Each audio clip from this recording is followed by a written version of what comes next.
जीवन में आगे बढ़ना है तो बहरे हो जाओ, क्योंकि अधिकतर लोगों की बातें मनोबल गिराने वाली होती हैं। तो आइए इस कहानी के माध्यम से समझते हैं इस बात को, भक्ति करते समय मन शांत रहना चाहिए और सभी तरह के बुरे विचारों से बचना चाहिए। जो लोग इस बात का ध्यान रखते हैं उन्हें भगवान की कृपा मिलती है। इस संबंध में एक लोक कथा प्रचलित है। दो संत एक साथ रहते थे। एक संत दिन भर भक्ति करता था, दूसरा संत रोज शाम को भगवान को भोग लगाकर खाना खाता था। एक दिन दोनों संतों के बीच झगड़ा हो गया, क्योंकि दोनों खुद को श्रेष्ठ बता रहे थे। कहानी के अनुसार पुराने समय में दो संत एक साथ रहते थे। दोनों की भक्ति का तरीका एक दूसरे से अलग था। एक संत दिन भर तपस्या और मंत्र जाप करते रहता था, जबकि दूसरा संत रोज सुबह शाम पहले भगवान को भोग लगाता और फिर खुद भोजन करता था। एक दिन दोनों के बीच झगड़ा होने लगा कि बड़ा संत कौन है।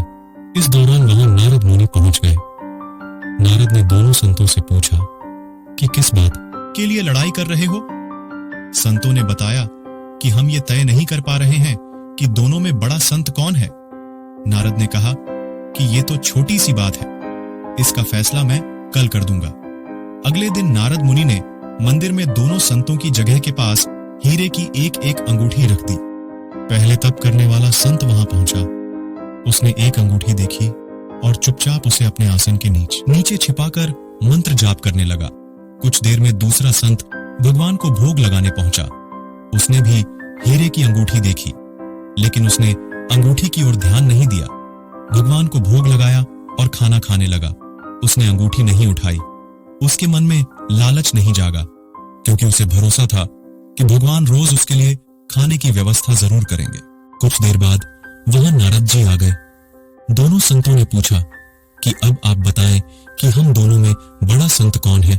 नारद ने तपस्या करने वाले संत को खड़े होने के लिए कहा। जैसे ही वह संत खड़ा हुआ तो उसके आसन के नीचे छिपी हुई अंगूठी दिख गई। नारद मुनि ने उससे कहा कि तुम दोनों में भोग लगाकर खाना खाने वाला संत बड़ा है।